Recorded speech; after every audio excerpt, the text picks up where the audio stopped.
Have you ever heard of a school that was part of an underground railroad? Have you ever seen one? Well, you're about to. Stick around. Let's go check it out, see what we can find. All right. We are walking back to the school that I was telling you about that actually had part to do with the Underground Railroad. We'll more explain that in a minute. But I'm going to turn you around to show you exactly what we're looking at here. All right.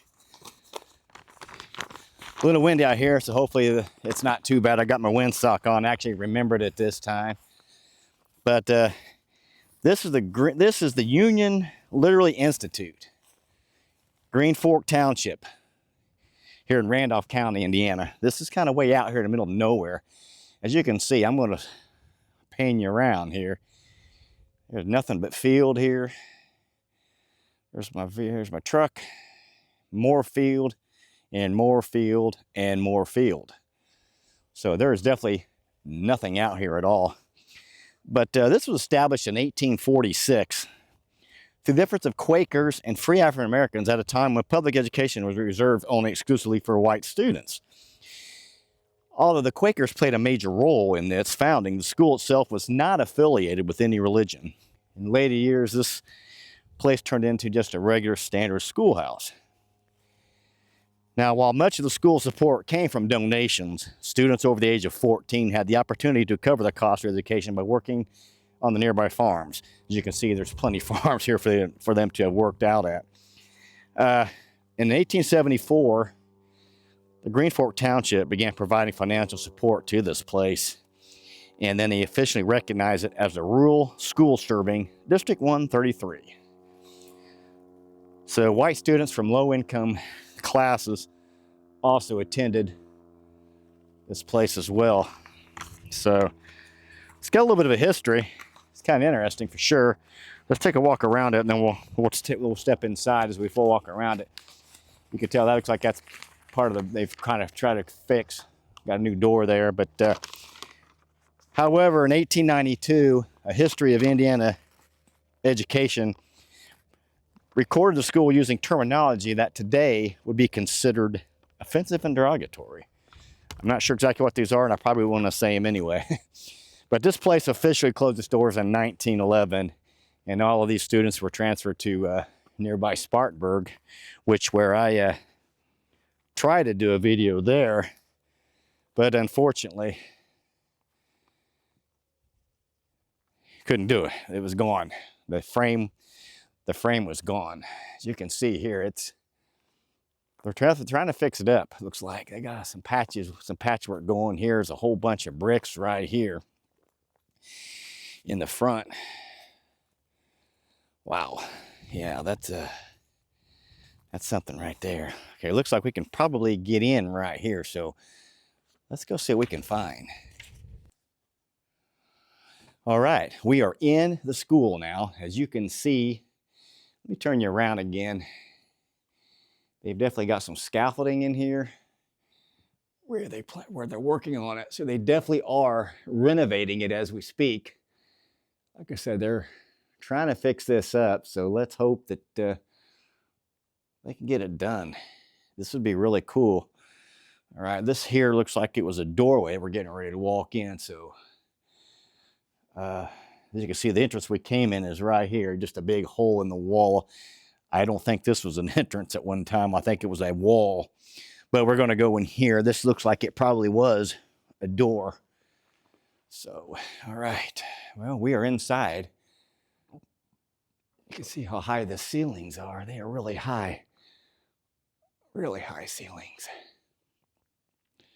Now, there's the doorway we saw when we first got here. And then there's the inside of that door that we saw, the new part where they have patched it up. So here you can see there's more. Looks like there's some support beam right there. See right there supporting it. So that's good. Hopefully that'll keep it up. And there's one there, and there's a bird flying around. So hopefully he minds his own business. Okay, you're gonna look up there. Looks like a I don't know if it might have been an attic up here one time, but here's the front entrance here. More scaffolding. So they're working on this, as you can see right there. I'm going to show up as best as I can without kind of getting you dizzy. Yeah, and there's a window there. And then there's the floor. There's really nothing in here. So I'll just step down in here so I can kind of give you some different viewpoints of what we're looking at. So now I'll have to look, see if I can find some more pictures, or find some pictures of this when it was actually in operation. If I can, I'll post them in this video as well, so you can kind of see what it looked like at one time and then what we're dealing with now. But you can kind of see here's like the interior of the wall. Now this is probably all original right here. Now this is probably all original wall that was on the inside of this at one time. Very interesting. Very interesting. So yeah, they're working on it. It's going to take a lot of work, as you can see. But yeah, they definitely are working on it. So let's go on through here and walk to the other side of the building. All right. But let me take you outside here, the front door. This is the door we saw when we come in. Like I said, you look back out way and there's my truck. And then there's that side of the building. So let's go on in here, like I said, and see what we got. The floor, you can see it's looks like it's a lot of original floor. Looks like a lot of original floor is still somehow standing, which is pretty nice to see. I really shouldn't say standing. I should say still here, I guess. Yeah, you can see there's a better close-up of those beams that are supporting the structure. So, well, they got that thing boarded off by that door there, so you wouldn't be able to come in or out of that anyway. That's kind of strange. They put a new door, then put a board over it. Huh. Now that's interesting there. That looks like it was a door at one time or something right there. I'm not sure what that is. If somebody can explain it, please let me know. Like I said, this is some of the original wall you can see still left. You can see where it's come off the brick. We got this little back room here. I'm not really sure what this is. Maybe it was the bathroom? I don't know. We're going to figure it out. Here's a little door that looks very old. I'm assuming this is probably all original. We're going to knock that spider web down. I don't really want the spider on me. Yeah, this is just like a little room. There's going upstairs that far, but we're going to pan you down. Yeah, this is just like a little room. Like I said, that was a loud noise. I'm not sure what that was. Probably just something shifting. But yeah, this is a little bit of a room. There's been some kind of animal in here, that's for sure. More original wall. I don't know if this is a door or just missing some planks right here. I'm not sure what we got going on here, but yeah, this is like a little back room. So I don't know exactly what this part here was. Maybe it was maybe it's a bathroom area or a storage area, an office area. I don't know. Your guess is as good as mine on that. Like I said, you can see a nice little hole there going outside. So pretty interesting. Yeah, I'll turn you around here so you can kind of get a full view of this room. Just a long, skinny room. Very interesting. All right. Here's the door that we came in. That could be the original door. It looks very, very old.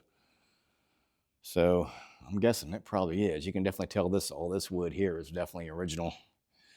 That's probably why we got those support beams that are holding up this place right here. So yeah, but yeah, here's another little door right here. I'm not sure what that goes to. It might have went to that little door we saw over there when we was inside that little back room, but let's go check this out over here and see what we got here. This looks like a little, it's nothing. It's just Looks like wall separating from wall or something to that effect. But yeah, that's pretty much it on the inside, really. I mean, there's not a whole lot here, but they are fixing it up, so it might be interesting to see what this place looks like here at the end of the year if they continue to do this. It'd be great, you know, if I had the money and the resources to put a place like this back together. I no doubt would, for sure, because I just love this kind of history. I mean, this is something that I think needs to be preserved, because you just don't see a lot of these old schools anymore at all. Yeah, those look like doors right there and right here, but I wouldn't know why they'd be so high. And maybe I don't know. Again, if you guys got information or you think that could be, comment below, because they look like doors, or maybe there's open windows. I don't know, but it's definitely door looking, door-esque. So, all right. Well, that is it as far as the inside here. And we talked about the Underground Railroad part, so I'm gonna. Now I don't see any obvious signs of a basement or anything like that. But again, that was many, many years ago, so it could have been covered up by concrete since. It could be buried under a lot of this brick and dirt. I don't know. It would have been kind of neat to have seen something to that effect. Maybe that back room was part of it, that, you know, the Underground Railroad. I'm not sure, but it definitely said it had connection and ties with it. So we're going to go out this main door that we saw when we was coming in. Yeah, that's it. As far as the inside, that was pretty it. It's definitely in the middle of nowhere, but it's pretty cool to see, and I'm really excited about them. Looks like that they're actually, you know, trying to restore this thing.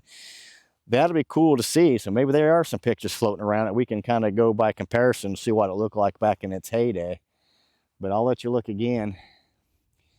You can definitely see the patchwork where they've tried to fix it up.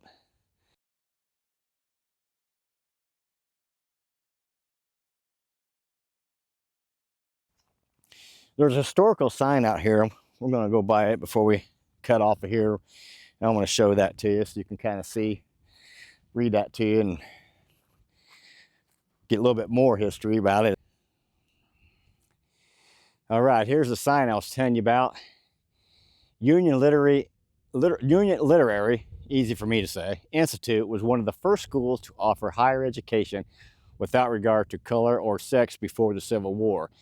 It was established in 1846 by a biracial board, including free black Americans from nearby settlements. At the time, Indiana laws did not allow blacks to attend the public schools. Students labored 4 hours a day in exchange for room and board.